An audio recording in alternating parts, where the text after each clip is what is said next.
Hello everyone. Last week I took a break from talking about my vinyl collection to, on a whim, record a video of me dancing. And in 1 week, that video has received more views than all of the vinyl updates that I'd done in the previous several weeks. And I'm not sure whether to be thankful for that or to be offended.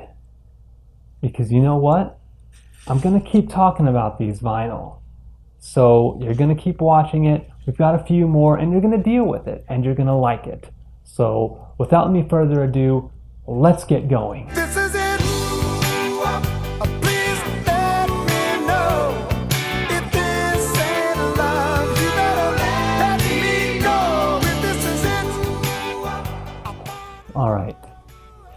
The first album that we're going to talk about is the 1983 release from Huey Lewis and the News, Sports. Now, as you can tell by the large green sticker on the packaging, this album has some pretty phenomenal singles on it.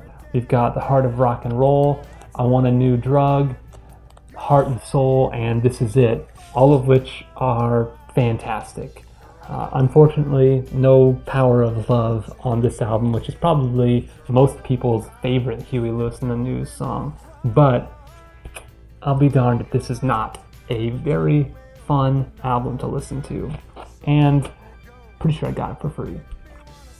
Next, I have the 2011 release from a band called Into It, Over It, Proper, on No Sleep Records. And this is an album that I really hadn't heard anything about until a few months ago. And I went ahead and picked up this really beautiful green pressing of the album. This is,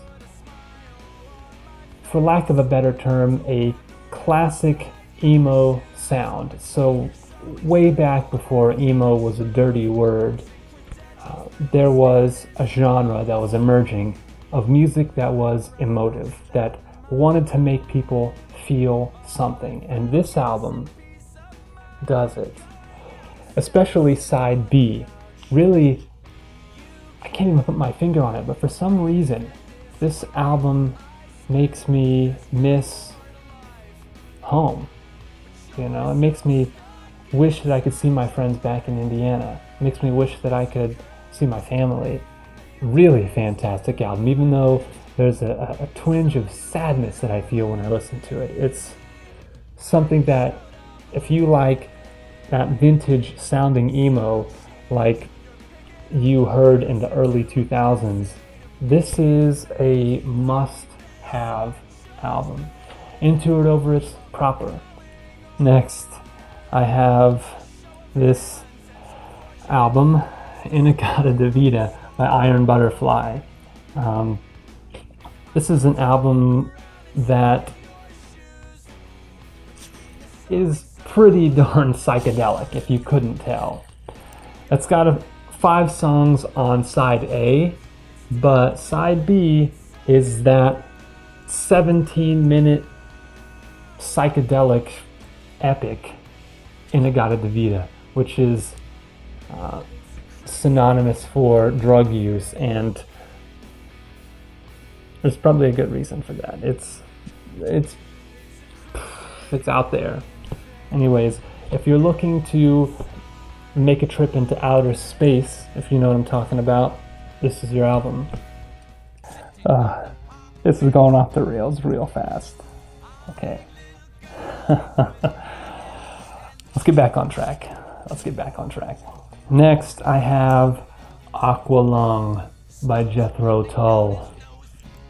Now this is some pretty iconic album art and a pretty darn iconic progressive rock album. This has the song Aqualung and Cross-Eyed Mary, a couple of songs that have probably gotten some radio play. If you've heard Jethro Tull, those are probably a couple of the songs that you're familiar with. It's a good album. It has that signature Ian Anderson rock and roll flute playing that he does with this album. And if you like progressive rock, you gotta listen to this album. You gotta find it, check it out. Another album by Jethro Tull, Thick as a Brick.